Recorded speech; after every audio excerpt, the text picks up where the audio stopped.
స్థలంలో వారు యేసు క్రీస్తు నామమున కూర్చునండి ప్రియులారా. అందరికి మరణార్థం. దేవుని యొక్క మహాకృపను బట్టి ప్రభువు మరి యొక్క విశ్రాంతి దినమును ఆయన మనకు అనుగ్రహింపజేసి ఈ ఉదయకాల సమయమందు ఇలాగో ఆయన సన్నిధిలో ఉండగలిగే భాగ్యమును ప్రభు మనకు అనుగ్రహించిన వారై ఉన్నారు. ఆయనకే నిండు మహిమ ఘనత ప్రభావములు యుగ యుగములో ఆయనకు మెండుగా కలుగును గాక. ఆమేన్. అలాగే ఉదయకాల సమయమందు దేవుని సన్నిధిలో ఆయన సముఖమునందు ఆయనను ఆరాధించడానికి ఏకీభవించిన ఆయన బిడ్డలారా, ప్రభు మిమ్మలను, మీ కుటుంబములను, మీ పరిపాటులను, మీరు చేయించిన సకల కార్యములను ఆయన బహుగా దీవించి ఆశీర్వదించును గాక. ఆమేన్. 10 నిమిషాలు పరిశుద్ధ గ్రంథములో నుండి 40వ అధ్యాయం అండి. నిర్గమకాండము 40వ అధ్యాయము 10వ వచనమును చదువుకుందామండి. దహన బలిపీఠమునకు అభిషేకము చేసి ఆ పీఠమును ప్రతిష్ఠింపవలెను. అప్పుడు ఆ పీఠము అతి పరిశుద్ధమగును. 9వ వచనమును కూడా ఒకసారి చదువుకుందాం. మరియు నీవు అభిషేక తైలమును తీసుకుని మందిరమునకును దానిలోని సమస్తమునకును అభిషేకము చేసి దాని ఉపకరణములన్నిటినీ ప్రతిష్ఠింపవలను.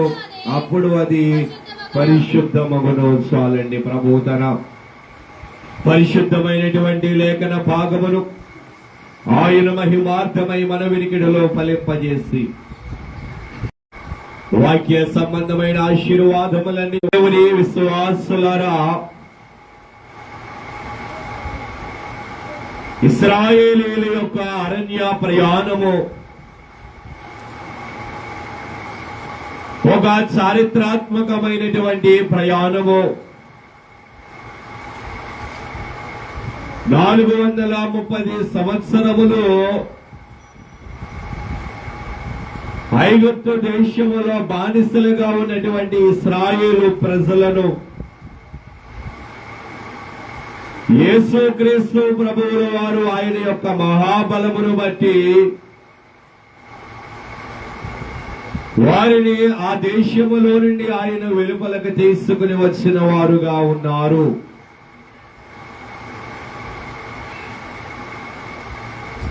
వారి అరణ్యములో 40 సంవత్సరములు ప్రయాణమును వారు చేసిన వారుగా ఉన్నారు. వాగ్దాన దేశమై ఉన్నటువంటి పాలు తేనెలో ప్రవహించు కనాను దేశమును వారు స్వాధీనపరుచుకోవడానికి 40 సంవత్సరముల ప్రయాణమును వారు అరణ్యములో వారు చేసిన వారుగా ఉన్నారు. మార్గమధ్యములో ఎన్నో తప్పిదములు వారు చేస్తారు. దేవుడి నుండి వెడలిపోయిన వారుగా ఉన్నారు. కానీ ఎన్నడూ ప్రభువు వారిని విడిచిపెట్టలేదు. ప్రియులారా, అనేక పర్యాయములు ఆయన యొక్క ఉగ్రత వారి మీదకి వచ్చినది. కానీ కోసము నీవు ఒక మందిరమును నిర్మాణము చేయుము,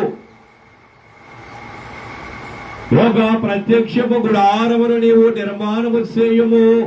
ఈ ప్రజలే లోబడిన నేను వారి మధ్యన ఉంటే నా యొక్క ఉగ్రత వారిని సంహరిస్తుంది కనుక నా కోసం ఒక మందిరమును నిర్మాణము చేయము అని ప్రభువు మోషేతో అన్నారు. ప్రభు ఏ విధముగా అయితే చెప్పారో ఆ విధముగానే మందిరము యొక్క నిర్మాణము కొనసాగినది. బెసలేలు, అహోలియాబు అనబడి ఇరువురు ప్రజ్ఞా వివేకములు కలిగిన వారి చేత ప్రభువు తన మందిరమును ఆయన నిర్మాణము చేయించుకున్నటువంటి వారుగా ఉన్నారు. అయితే మందిరము నిలువబెట్టవలసిన సమయము ఆసన్నమైనది. ఆ మందిరము నిలువబెట్టే సమయంలో ప్రభువు కొన్ని సూచనలు మోషేకు ఆయన తెలియజేస్తున్నటువంటి వారుగా ఉన్నారు. మందిరములో కొన్ని ఉపకరణములు ఉండాలి. మందిరము 3 భాగములు, ఒకటి ఆవరణము, మరి ఒకటి పరిశుద్ధ స్థలము, మరి ఒకటి అతి పరిశుద్ధ స్థలము. ఈ పరిశుద్ధ స్థలములోను అతి పరిశుద్ధ స్థలములోను కొన్ని ఉపకరణములు ఉండవలెను. ఆ ఉండవలసినటువంటి ఉపకరణములను గురించి ప్రభువు ఏ విధముగా ఆజ్ఞయించి ఉన్నారో ఆ విధముగానే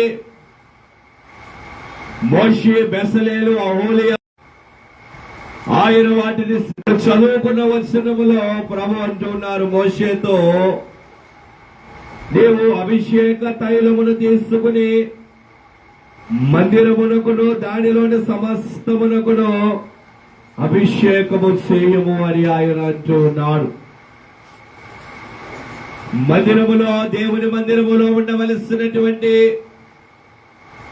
కొన్ని ఉపకరణములలో ఒక ప్రధానమైనటువంటి ఉపకరణము అభిషేక తైలము ఉండవలను అని ఆయన అంటున్నారు. అభిషేక తైలమును నీవు తీసుకుని మందిరమును దానిలో ఉన్న ఉపకరణములన్నింటినీ నీవు అభిషేకము చేయము అని మోషేకు ప్రభువు సెలవిచ్చుచున్నటువంటి వారై ఉన్నారు. అలాగే దేవుని మందిరములో కూర్చున్నటువంటి వారై ఉన్నారు. అభిషేకము ద్వారా మందిరములో ఉన్న ఉపకరణములు పరిశుద్ధమగును. అయితే మనము అభిషేకింపబడడం ద్వారా ఈ 40 దినముల మోషే ధ్యానములో మనము ఏకీభవించాము. ఏకీభవించబడిన తరువాత ఈ అభిషేకముల మాసములో మనం అందరమును కూడా అభిషేకములు మనము పొందుకుంటూ ఉంటున్నటువంటి వారముగా ఉన్నాము. ఈ అభిషేకములు పొందుకొనడం ద్వారా, ఆనాడు మందిరమును అభిషేకించడం ద్వారా మందిరములో ఉన్నటువంటి ఉపకరణములన్నీ కూడా పరిశుద్ధములయ్యాయి, పరిశుద్ధముగా మారాయి. అయితే మనము అభిషేకము పొందడం ద్వారా మనము దేవుని బిడ్డలుగా ఉన్నటువంటి మనము అభిషేకము పొందుకొనడం ద్వారా అసలు అభిషేకము మనకు ఏమి చేస్తుంది, అభిషేకము మనలను ఏమి చేయును అనబడే విషయములు ఈ ఉదయకాల సమయమందు దేవుని యొక్క వాక్యములో నుండి మనము ధ్యానము చేద్దాము. ప్రియులారా, యెహెజ్కేలు గ్రంథం అండి 28వ అధ్యాయం, యెహెజ్కేలు 28వ అధ్యాయము 13వ వచనము నుండి అండి. Hi hi. సూర్యకాంతమని, రక్తవర్ణపు రాయి, సులిమాని రాయి, మరకతము, నీలము, పద్మరాగము, మాణిక్యము అను అమూల్య రత్నములతోనూ బంగారముతోనూ నీవు అలంకరింపబడి ఉన్నావు. నీవు నియమింపబడిన దినమున పిల్లన గురవులు వాయించు వారును నీకు సిద్ధమైరి. అభిషేకము నొందిన కెరూబువై ఒక ఆశ్రయం ఇవి. అందుకే దేవునికి ప్రతిష్ఠింపబడిన పర్వతము మీద నీవుంటివి. కాలుచున్న రాళ్ల మధ్యను నీవు సంచరించుచుంటివి. చాలండి. చదువుబడిన లేఖన భాగములో దేవుని యొక్క వాక్కు ప్రవక్తకు ప్రత్యక్షమై ఇలాగూ మాట్లాడుతూ ఉన్నది. తూరు రాజును గురించి అంగలార్పు వచనమెత్తి నీవు ఇలాగూ ప్రకటించుము అని దేవుని యొక్క వాక్కు ప్రవక్తకు ప్రత్యక్షమై ఆ వాక్కు ఇలాగున ప్రకటన చేయుచు ఉన్నది. ఏమంటూ ఉన్నది ఆ వాక్కు అంటే, నీవు దేవుని తోటయొగో ఏదేనులో నీవు ఉన్నావు. అక్కడ కొన్ని రత్నములను గురించి ఆయన మాట్లాడుచు, వాటితో నీవు అలంకరింపబడి ఉన్నావు, అభిషేకమునొందిన కెరూబువై యొక్క ఆశ్రయముగా నీ ఉంటివి అని ఆయన అంటున్నారు. ఆదిలో ఏదేను తోటలో ఆదాము అవ్వలను దేవుడు నిర్మాణము చేస్తాడు. ఆదాము అవ్వలను ఆయన నిర్మాణము చేసి వారితో ఆయన అన్నారు, మీరు ఈ తోటలోని పండ్లన్నీ మీరు నిరభ్యంతరముగా మీరు తినవచ్చును, అయితే మంచి చెడ్డల తెలివినిచ్చు వృక్ష ఫలముల జోలికి మీరు వెళ్ళవద్దు అని ఆయన అన్నారు. సర్పము మోసపుచ్చడం ద్వారా ఆమె తినుట మాత్రమే కాదు గాని ఆ లాభకు కూడా పండు ఇచ్చినది. అప్పుడు వారు చేసిన పాపమును బట్టి ఏదేను తోటలో నుండి వారి బయటకు గెంటి వేయబడ్డారు. బయటకు గెంటి వేయబడిన తరువాత ప్రభు ఏదేను తోటను కాయడానికి దేవదూతలను ఆయన కావలిగా ఉంచారు. కెరూబులు శరాపులను ఆయన, ఆ దేవదూతలను ఆయన ఏదేను తోటను కాయడానికి కావలిగా ఆయన ఉంచిన వారుగా ఉన్నారు. అది అక్కడ ఆయన మాట్లాడుచు ఆయన అంటూ ఉన్నటువంటి మాట ఏమిటి అంటే, నీవు అభిషేకమునొందిన కెరూబువై ఒక ఆశ్రయముగా నీ ఉన్నావు అని ఆయన అంటూ ఉన్నారు. కనుక నేనంటాను, మొట్టమొదటిగా అభిషేకమునందుట ద్వారా, ఈ అభిషేకముల మాసములో అభిషేకమునందుట ద్వారా అభిషేకము మనకు ఏమి చేయును అంటే, దేవుని సన్నిధిలో కూర్చుని వాక్యమును వింటూ ఉన్నటువంటి ఆయన బిడ్డలారా, అభిషేకము ద్వారా మనలను ఆయన దేవదూతలను ఆయన చేయబోతూ ఉన్నటువంటి వారుగా ఉన్నారు. దేవునికి స్తోత్రం. అభిషేకము మొదటిగా మనలను దేవదూతలను పోలిన వారిగా మనలను చేయును. అభిషేకమునందుట ద్వారా మనమే దేవదూతలను పొందిన వారముగా మనము ఉంటాము. అయితే ఆ అభిషేకమును మనము కాపాడుకోవలను. అభిషేకమును పొందిన మనము, ఆ పొందిన అభిషేకమును మనము జాగ్రత్తగా మనము కాపాడుకోవాలి. అది ప్రభు అక్కడను కూడా ఆయన మాట్లాడుచున్నారు. తోరు రాజుల గురించి అతడు అభిషేకము నొందిన వాడుగా ఉన్నాడు, కానీ దానిని అతడు కాపాడుకోలేకపోయాడు. ఉదాహరణకు వేకువసుకగా పిలువబడే సాతానుడు మనము చూడవచ్చును. సాతానుడు కూడా ఒక దేవదూతయే. అందము కలిగిన వాడు, సౌందర్యము కలిగిన దేవదూత సాతాను. కానీ దేవుని రాజ్యం మీద అతడు ఆశపడటం ద్వారా అక్కడి నుండి క్రిందకు పడద్రోయబడ్డాడు. అతనితో పాటు కొన్ని కోట్ల మంది దేవదూతలు, అతని అనుచరులు పడద్రోయబడ్డారు. సాతానుతో పాటు కొంతమంది అనుచరులు పడద్రోయబడ్డారు. కారణం ఏమిటి? అతడు ఇచ్చిన ఆధిక్యతను అతడు కాపాడుకోలేకపోయాడు. అన్యగ ఆశకు అతడు వెళ్లిపోయిన వాడుగా ఉన్నాడు. అయితే మనము దేవుని ద్వారా వచ్చినటువంటి అవకాశమును మనం సద్వినియోగము చేసుకోవాలి. ఆయన అభిషేకము ద్వారా మనలను దేవదూతలను పోలిన వారిగా మనలను చేయబోతూ ఉన్నారు. దేవదూతల స్వరూపమును మనము ధరించుకోగలము. ఎప్పుడు ఆయన మధ్యాకాశములోనికి వచ్చినప్పుడు ఆయనతో పాటు మనము ఎగిరి మేఘమెక్కి వెళ్లిపోతాము. చూచారు, ఆయన మధ్యాకాశములోనికి పెండ్లి కుమారుడిగా వచ్చినప్పుడు మనము ఆయన దగ్గరకు మనము ఎగిరి వెళ్లిపోయినప్పుడు మనమే ఆయనతో పాటు దేవదూతల వలె మనము ఉండి ఆయనను నిత్యము పరలోకములో వేవేల మంది దూతలు పరిశుద్ధుడు పరిశుద్ధుడు పరిశుద్ధుడు అని ఆయనని ఎలాగున వారు కొనియాడుతున్నారు. అలాగనే మనమును కూడా రేపు ఆయన ఈ అభిషేకములు పొందడం ద్వారా దేవుడు మనలను కూడా దేవదూతలను పోలిన వారిగా ఆయన మనలను చేయబోతూ ఉన్నారు. దేవునికి స్తోత్రం. కనుక అభిషేక ఆశీర్వాదములు అందరూ పొందుకోవాలి. ఎవరు అభిషేకములను మీరు దాటిపోవద్దు ప్రియులారా. అభిషేకములు అనబడేవి మనకు అత్యంత ప్రధానమైనవి కనుక అభిషేక తైలముతో మనము అభిషేకమును మనము పొందుకోవాలి.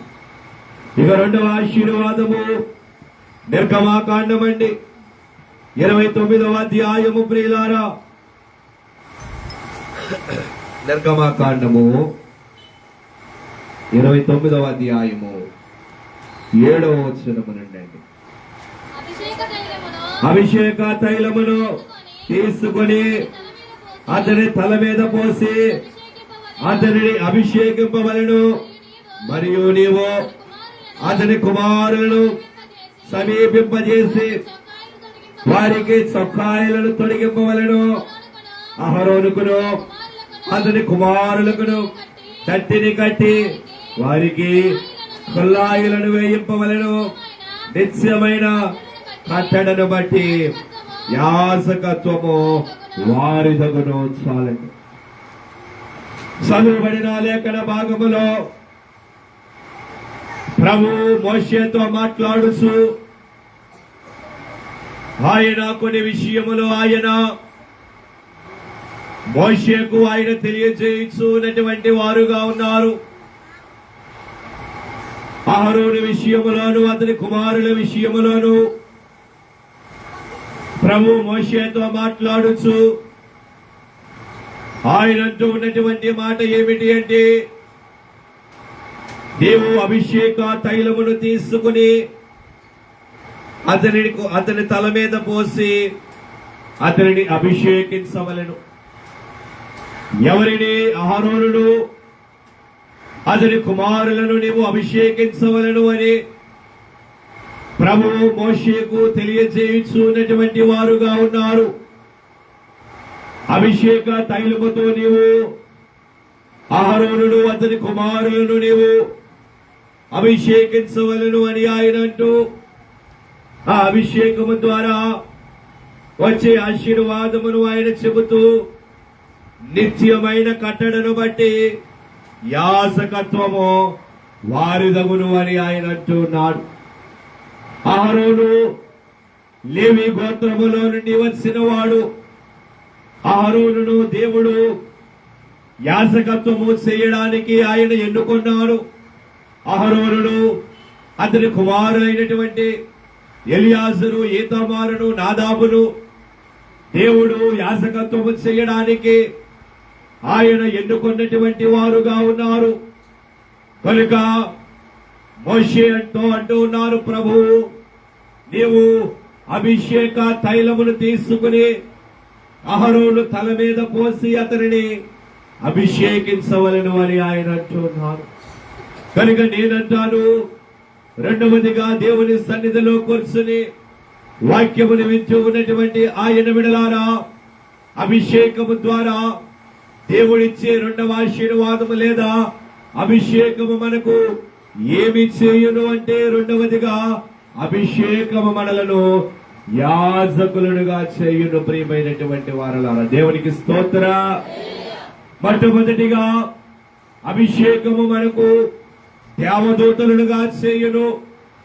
రెండవదిగా అభిషేకము మనలను యాజకులుగా చేయును. ఆనాడు దేవుడు ఆయనను ఎన్నుకున్నాడు. అహరోనును ఎన్నుకుని లేవి గోత్రములో వచ్చినటువంటి అహరోనును మోషేను ఆయన ఎన్నుకుని మోషేను నాయకుడిగా ఆయన చేశాడు. అహరోనును ఆయన యాజకుడిగా ఆయన ఎన్నుకున్నటువంటి వాడుగా ఉన్నాడు. ఈనాడు దేవుని పరిచారకులుగా ఉన్నటువంటి మేమును కూడా దేవుని ద్వారా మేము అభిషేకించబడే మేము ఈ పరిచర్యలోనికి మేము రాబడిన వారముగా ఉన్నాము. దేవుని బయలుపరిచిన బైబిల్ మిషన్లో ఉన్నటువంటి యాజకులందరూ కూడా వారే దేవుని ద్వారా అభిషేకమును పొందుకున్నటువంటి వారే.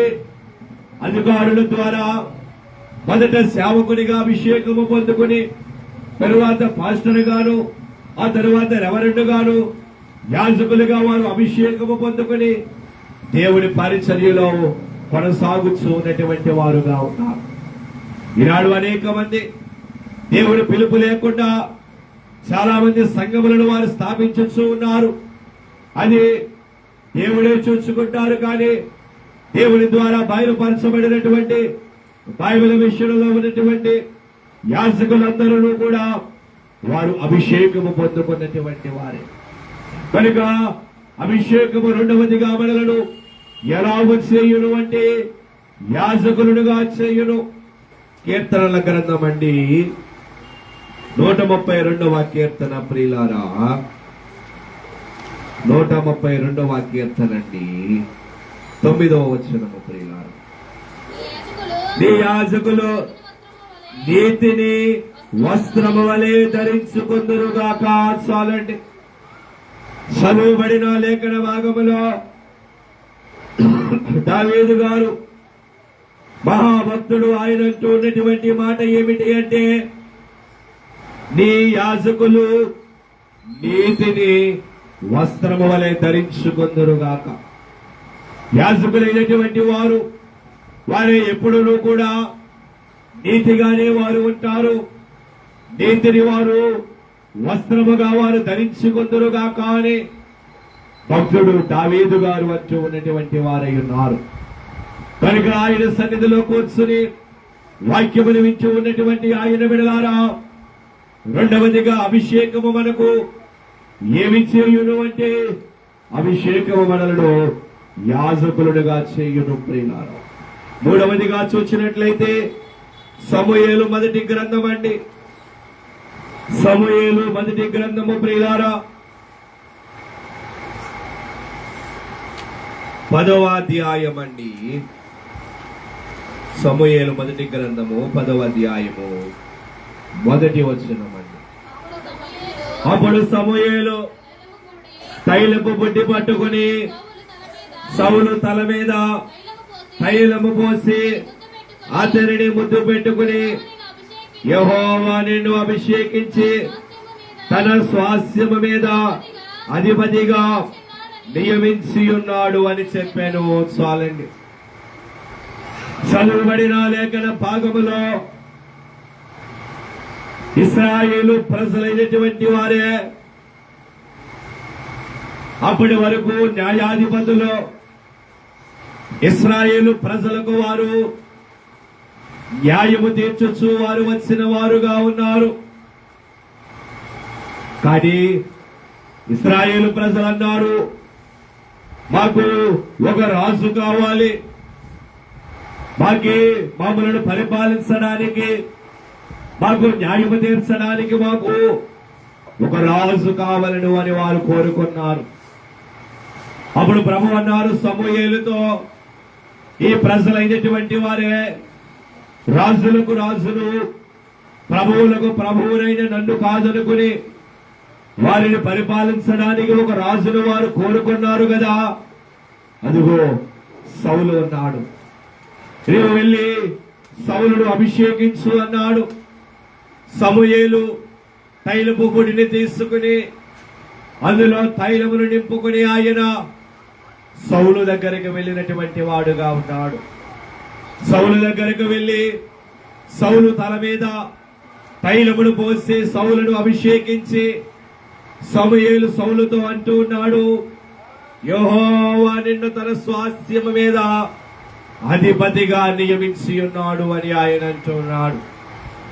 కనుక నేనంటాను, మూడవదిగా అక్కడ సౌలు అభిషేకించబడడం ద్వారా సౌలుకు కలిగిన ఆశీర్వాదం ఏమిటి అంటే, దేవుని ఎన్నిక జనాంగమైనటువంటి ఇశ్రాయేలు ప్రజలను పరిపాలించి మొట్టమొదటి రాజుగా సౌలు అభిషేకించబడ్డాడు. కనుక మూడవదిగా అభిషేకముల ద్వారా దేవుడు మనకు ఇచ్చే మూడవ ఆశీర్వాదము ఏమిటి అంటే, అభిషేకము మూడవదిగా మనలను ఏ విధముగా చేయును అంటే, అభిషేకము మనలను రాజులుగా చేయును. ప్రియమైనటువంటి వారలారా, దేవునికి స్తోత్ర. అభిషేకము మనలను రాజులుగా చేయును. ఆనాడు సౌలు ఏ మాత్రమును కూడా అతడు అనుకోలేదు నేను రాజునవుతాను అని. ఎంత మాత్రముడు సౌలు ఏ మాత్రముడు అతడు ఊహించి ఉండలేదు. కానీ అనుకునే రీతిగా అనుకునే విధముగా దేవుడు సౌలును ఎన్నుకొని తన ఎన్నిక జనాంగమైనటువంటి ఇశ్రాయేలు ప్రజలను అతను పరిపాలించడానికి రాజుగా అతడు సౌలును నియమించాడు. ఈనాడు మనము కూడా అనుకోవచ్చును, నేను ఏ మాత్రమును యోగ్యుడను కాను అని మనము బాధపడుతూ ఉండవచ్చును. కానీ మన ప్రణాళిక వేరు, మన పక్షముగా ఆయన యొక్క ప్రణాళిక వేరు. ప్రియులారా, అభిషేకములు పొందడం ద్వారా దేవుడు మనలను రాజులుగా ఆయన చెయ్యబోతూ ఉన్నారు. అనగా దాని భావం ఏమిటి అంటే, రాజులుగా చెయ్యటం అనగా ఇప్పుడు ఒక రాజ్యములో రాజు ఉన్నాడండి. ఆ రాజుకి ఏమైనా కొదువు ఉంటుందా?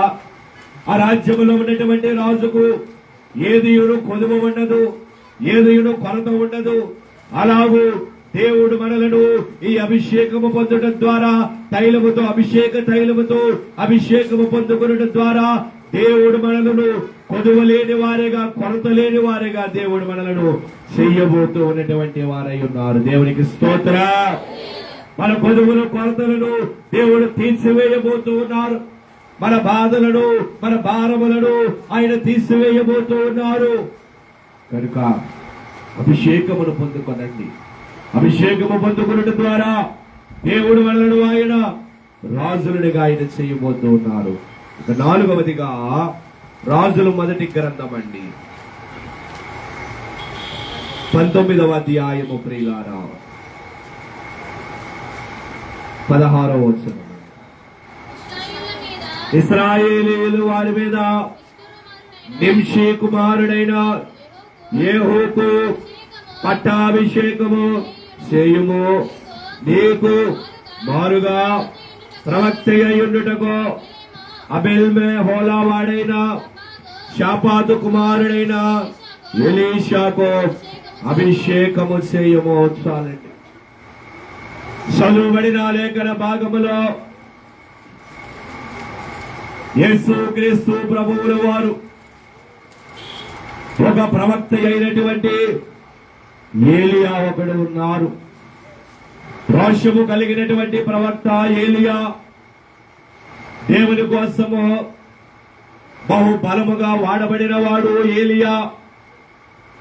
అయితే ఒకసారి కరిమెలు పర్వతము మీద ఏలియా యెజబెలు దూతలతో యుద్ధము చేసి, వాగ్వాదము చేసి, అక్కడ 400 మంది యెజబెలు ప్రవక్తలను అతడు హతము చేస్తాడు. తర్వాత అరణ్యములో పారిపోయాడు. మరణ భయము చేత ఏలియా పారిపోయి అరణ్యములో పదరి వృక్షము క్రింద ఉన్నప్పుడు ప్రభు ఏలియాతో మాట్లాడారు. ఏలియాతో అన్నారు, ఏలియా, నీవు శక్తికి మించిన ప్రయాణము చేయాలి కనుక లేచి ఆహారము తీసుకోమనగా ఏలియా 40 దినములు 40 పగళ్ళు 40 రాత్రులు అతను ఉపవాసం ఉండి బలముగా వాడబడ్డాడు. అయితే ఏలియా ఆరోహణమయ్యే సమయము ఆసన్నమైనది. అతడు ఆసన్నమైపోయే సమయములో ప్రభువు ఏలియాతో మాట్లాడుతున్నారు. ఏమంటూ ఉన్నారు ఆయన? నీకు మారుగా ప్రవక్తగా ఉండుటకు నీవు షాపాతు కుమారుడైన ఎలీషాకు అభిషేకము చేయము అని ఆయన అంటున్నారు. కనుక 4వదిగా అభిషేకము మనకు ఏమి చేయును అంటే, దేవుని సన్నిధిలో కూర్చుని వాక్యమును వింటూ ఉన్నటువంటి ఆయన బిడ్డలారా, 4వదిగా అభిషేకము మనకు ఏమి చేయును అంటే, అభిషేకము మనకు ప్రవక్తలుగా చేయును. ప్రియమైనటువంటి వారలారా, దేవునికి స్తోత్రం. ఏలియాతో ప్రభు అంటూ ఉన్నారు, నీవు షాపాతు కుమారుడైన ఎలీషాను నీవు అభిషేకము చెయ్యము. నీకు మారుగా అతను ప్రవక్తగా ఉంటాడు. నిజమే. తరువాత ఏలియా తరువాత అంత గొప్ప ప్రవక్తగా ఎలీషా వాడబడ్డాడు. ఎలీషా గొప్ప దైవజనుడుగా ప్రవక్తగా అతడు వాడబడిన వాడై ఉన్నాడు. ఇర్మియా గ్రంథం అండి, 18వ అధ్యాయము. ప్రియులారా, ఇర్మియా గ్రంథము 18వ అధ్యాయము 18వ వచనమండి. అప్పటి జనులు యిర్మీయా విషయమై యుక్తి గల యోచన చేతమునండి, యాజకుడు ధర్మశాస్త్రము వినిపించక మానుడు, జ్ఞాని యోచన లేకుండా నుండడు, ప్రవక్త వాక్యము చెప్పక మానడు, వాని మాటలలో దేనిని వినకుండా మాటలతో వాని కొట్టుదము రండి అని చెప్పుకొని చుండిరి. చాలండి. చదువుబడిన లేఖన భాగములో అక్కడ వ్రాయబడి ఉన్నటువంటి మాట ఏమిటి అంటే, ప్రవక్త వాక్యము చెప్పక మానడు అని ఆయన అంటున్నారు. కనుక 4వదిగా అభిషేకము మనకు ఏమి చేయును అంటే, అభిషేకము మనలను ప్రవక్తలుగా చేయును. ఇక 5వదిగా దినవృత్తాంతములు మొదటి గ్రంథం అండి. దినవృత్తాంతములు మొదటి గ్రంథము 16వ అధ్యాయం అండి. 21వ వచనాన్ని చదువుకుందాం. నేను అభిషేకించిన వారిని ముట్టవలదనియో, నా ప్రవక్తలకు కీడు చేయవద్దనియో సెలవిచ్చి, ఆయన ఎవరినైనడో వారికి హింస చేయనీయలేదు, వారి నిమిత్తము రాజులను గద్దించెను. చాలండి. చదువుబడిన లేఖన భాగములో మనము చూసినట్లయితే అబ్రహాముతో చేసిన నిబంధనను గురించి మీరు నిత్యము జ్ఞాపకముంచుకొనండి అని భక్తుడు అక్కడ మాట్లాడుచు ఆయనంటూ ఉన్నటువంటి మాట ఏమిటి అంటే, నేను అభిషేకించిన వారిని ముట్టవలదని అని ఆయన అంటున్నాడు. కనుక 5వదిగా అభిషేకము ద్వారా దేవుడు మనకు అనుగ్రహించే 5వ ఆశీర్వాదము లేదా 5వదిగా అభిషేకము మనలను ఏమి చేయును అంటే, 5వదిగా అభిషేకము మనలను ఆత్మీయమైనటువంటి ఇశ్రాయేలీయులుగా చేయును. ప్రియమైనటువంటి వారలారా, దేవునికి స్తోత్ర. ఆత్మీయమైన ఇశ్రాయేలీయులుగా అభిషేకము మనలను చేయును. ప్రభు అదే అంటూ ఉన్నారు, నేను అభిషేకించిన బిడ్డలను ముట్టవలదనియు. మనము ఎవరి ద్వారా అభిషేకించబడుతూ ఉన్నాము? దేవుని ద్వారానే మనము అభిషేకించబడుతూ ఉన్నాము. కనుక ఆయన ద్వారా అభిషేకించబడిన మనము ఆయన బిడలమే. ఆయన ద్వారా అభిషేకమును పొందుకున్నటువంటి మనము ఆయన బిడలముగానే మనము ఉన్నాము. కనుక ఆయన ఆత్మీయమైనటువంటి ఇశ్రాయేలీయులుగా ఆయన మనలను చేయబోతూ ఉన్నారు. కనుక అభిషేక తైలముతో నీవు మందిరమును దాని ఉపకరణములను అభిషేకించము అని ప్రభువు మోషేతో అంటూ ఉన్నారు. అభిషేకములు పొందుకునడం ద్వారా దేవుడు మనకి ఇచ్చే ఆశీర్వాదము లేదా అభిషేకము మనకు ఏమి చేయనో కొన్ని విషయాలు ఈ దినమందు మనం ధ్యానం చేస్తాము. కనుక అభిషేకములు పొందుకొనండి. అభిషేకముల ద్వారా వచ్చే దైవ దీవెనలు, దైవ ఆశీర్వాదములు పొందుకొనండి. ప్రభు కృప మీ ఎల్లరకు తోడయుండును గాక. ఆమేన్. దయగలిగిన తండ్రి, పరిశుద్ధుడా, మహోన్నతుడా, మీ ఘనమైన పాదములకు వందనములు, స్తుతులు, స్తోత్రములు చెల్లించుకొనుచున్నాము. ప్రభువా, మీ కృపను బట్టి, ప్రేమను బట్టి నాయన ఈ ఉదయకాల సమయమందు ప్రభువా, దీనదాసుడైన నన్ను మరుగు చేసుకుని ప్రభువా, మీరు వినిపించిన కొద్ది మాటలను బట్టి దేవా మీకే వందనాలు. అవును నాయన, అభిషేకించుము, ఆనంద తైలముతో నేను అభిషేకించి ఉన్నారు అని మీరు పరిశుద్ధ గ్రంథములో వ్రాయించిన వారుగా మందిరమును అభిషేకించమని మీరు మోషేతో మీరు చెప్పి ఉన్నారు. అయితే ఆ అభిషేకము ద్వారా మందిరము పరిశుద్ధమైనది. మేము అభిషేకములు పొందుకున్నట్టు ద్వారా మీరు మాకిచ్చే ఆశీర్వాదములు ఏమిటో ఈ ఉదయ కాలమందు మీరు మాతో మాట్లాడారు. ప్రభువా, విన్న వాక్యాన్ని మా హృదయములో భద్రపరచండి, ఫలింపచేయండి. ప్రభువా, అభిషేకముల ద్వారా అవి పొందుకున్నట్టు ద్వారా మాకు అట్టి దీవెనలు, ఆశీర్వాదములు ప్రభువా నిండుగా మా జీవితంలో మీరే మాకు అనుగ్రహింపజేసి మీరే మహిమ, ఘనత, కీర్తి, ప్రభావములను పొందును మా కోసము వేగముగా రానయ్యున్న యేసుక్రీస్తు వారి యొక్క ఘనమైన శ్రేష్టమైన నామమున అడిగి ప్రార్థించి వేడుకొనుచున్నాము మా ప్రియ పరలోకపు తండ్రి.